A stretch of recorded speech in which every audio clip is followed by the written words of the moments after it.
Alright, replacing the shocks on a 2009 Honda CRV.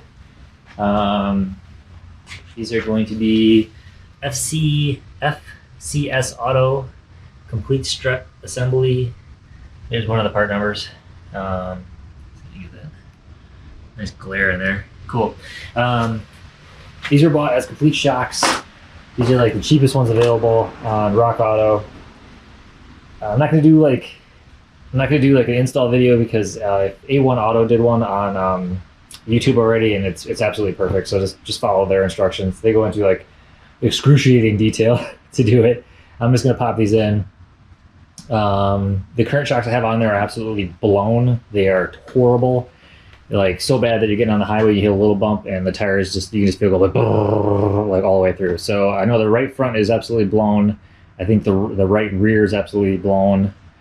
And there's just basically no control of the car. Even if you hit like any type of dips, it's just like woo, woo. So they're completely toast. So I'm just gonna throw these in. I just want to cover how the install went, what I thought of it, and then more importantly, the initial impressions of these, how these are actually performing. I'm going to be curious to see, I mean, the spring rates, I can't imagine them making individual springs for each car, but maybe they do, maybe they don't, I don't know. And then I'm going to see the longevity. So I'm going to post this, and if anything happens where any of these die, I will update. I'm not going to leave you guys hanging. So I will update it down in the description, and you'll see if any of these had to die and they would be brought back. They technically have a lifetime warranty on them, so I should be able to bring them back to, or send them back to RockAuto if I have to. So, it is what it is. I got power tools, air tools, and it is 321 right now. Let's see how long this takes.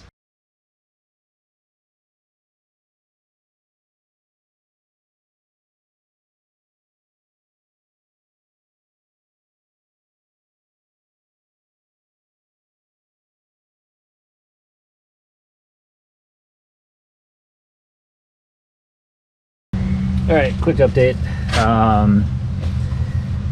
Lower bolts are not cammed. I'm used to Subarus where they would be cammed, so that's why I marked them. On the other side, bolts. Oh, that was dumb. I marked them on the nut side, not the fake side. Wow, good thing they weren't cammed. Anyway, they're not cammed. What a mistake. Where that could have been. Whatever, so they're not in the cam, so they just go in. And that side is 20, what is that? 22 millimeter on this side, which I actually don't have in an impact, and then 19 millimeter on this side, which I do have in an impact, so, and they were facing forward. Top part bolt up here, 17 millimeter, no flange on the back, so these suck. So these suck, they don't have flanges on the back to hold them, so they just have this little Allen key, which is full of rust. I managed to just heat it up and then spin it off. I couldn't get it off any other way. So if you're doing this and you don't have a torch, I would probably just buy new ones of these and then just lop these off. Make sure you can get the bottom bolt off first, and then So if I had to do this over again, what I would do is actually just buy new sway bar end links, and then actually just use a torch or a saw and just slice off the where it connects to the sway bar link, and then just take that whole thing out as a unit. I think that would be faster, and you're probably gonna have to replace those sway bar end links at some point anyways. just lop these off and don't even bother with this. So that'll probably be a cheap way to get around it. Anyways, you can see it is completely toast up top here. We have nice that. So let's get the top portion off here, and then we'll get the new one in.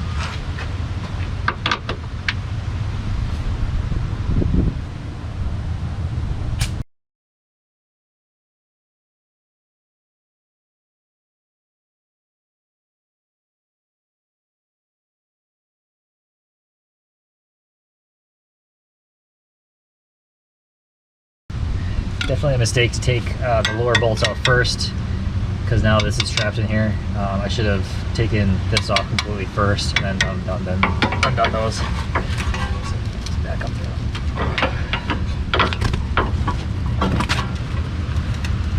Oh, jeez. Whoa, whoa, whoa, whoa. Oh, there we go. Cool. Yeah, shoot. All right, out with the old. With the new. So what I'm matching up here is just the cups are facing the right way. This one's facing in, this one's facing in. That matches, this matches. So we're good. Alright, let's throw this guy in.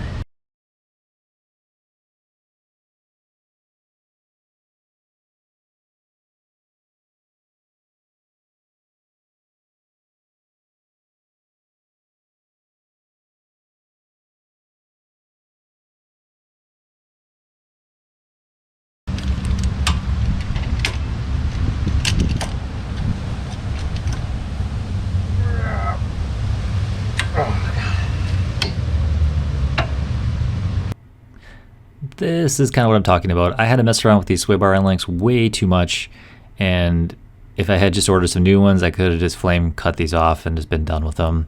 Instead, I'm messing around with vice grips and trying to get the bolts on and off. And then even in the rear, you'll see I'm sitting there messing with them too, trying to put the Allen wrench in there, trying to get them off, and I should have just got new ones. It would have saved me so much time.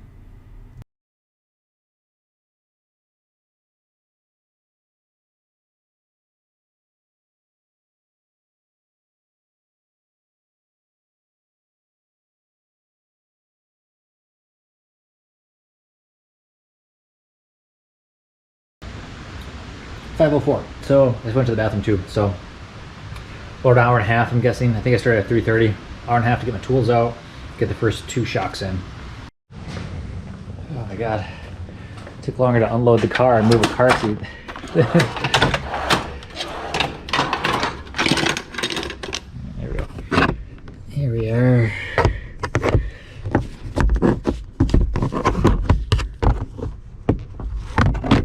One-handed, no less. I think these are the bolts right here, 1 and 2. Let's go get that other one.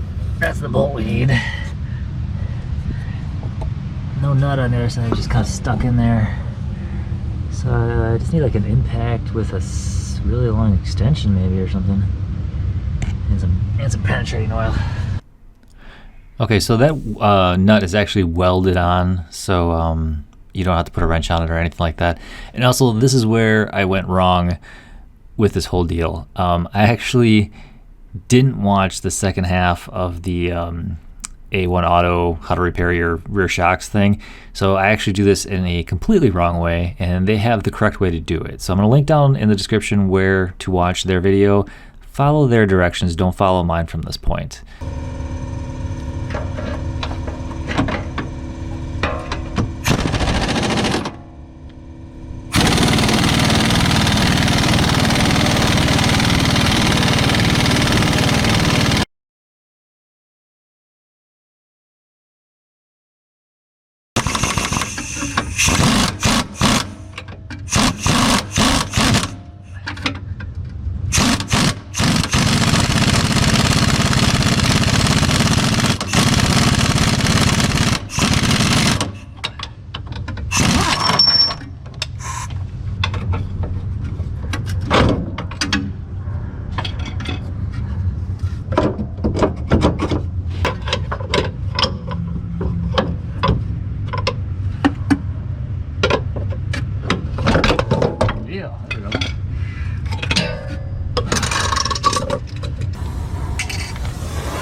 Hey, success.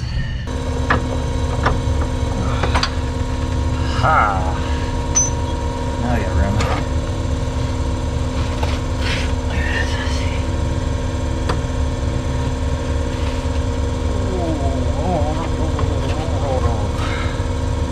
Hanging by the brake wire. That's not good.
As you can see, there's this little hook thing at the top of the shock, and it's preventing me from getting the shock all the way into the shock well.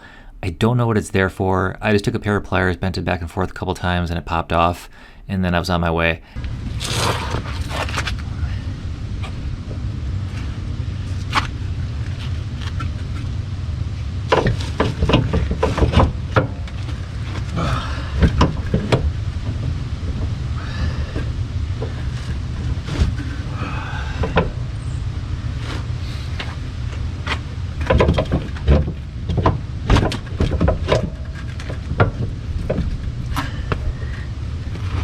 Not sure what this hook is all about on here. I don't understand what that's all about.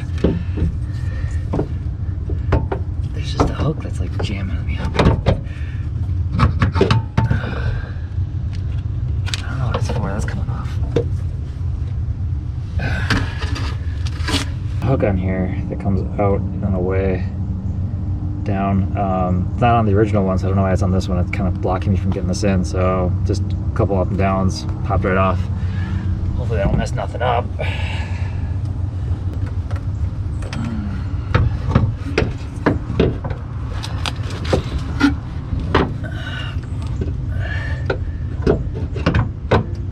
Alright. There we go. There, finally we're in. I don't know why that was so incredibly tough.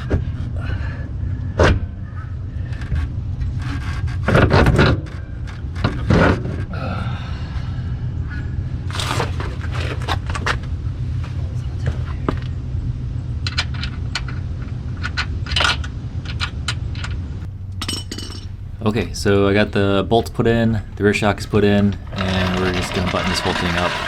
So I shot this video in, I believe, October of 2020. I'm editing it in 2022, February of 2022. I have around 20,000 to 30,000 miles on the shocks.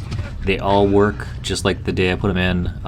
They're perfectly fine. The right rear still has a clunk to it, which I've never been able to figure out, and it doesn't bother me that much, so I just left it. As far as the shocks, if you want the ultimate quality ride, I would suggest getting an OEM shock, strut or shock or whatever, and then putting all of this stuff over the springs and everything else like that over. If you want the next best quality ride, would probably be some KYB shocks, quick ready shocks, something like that. And then the third best would be the just the cheapest ones you can get, like the FCS that we have in this video. They work good. I'm not upset about them. I'm not super happy with them. They are what they are. When I was filming this and putting these shocks on, I was in the mindset that I'm gonna get a new car pretty soon. But then the whole car stuff happened. Now everything's shot up way in prices, so I'll be with this car for a little while. Had I known that, I probably would have gone with some KYB quick shocks instead and spent a little more money. But I don't know, this car is just for around town. It's just what it is. It's been all right so far, and I can recommend them if you need an economy replacement shock.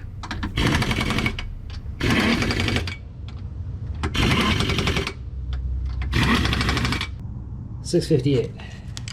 So I started around 3:30, 4:30, 5:30, 6:30, 3.5 hours, including getting my tools out and then dicking around. Okay, so that's it. 3.5 hours to replace all 4 shocks. I did have to take a car seat out. I did have to empty my car out, so I could probably do it in a little bit faster time if I was trying. If I had to do this again, I would get new sway bar end links and then just melt off the bolts on the nuts on the bottom of them, and just wipe those out completely and replace all those. I could probably get that down to 2 hours, 2.5 hours to do all 4 shocks then that way. I will also leave links down below to the shocks I used and some of the tools I used. Thank you very much for watching. Please consider subscribing. Bye-bye.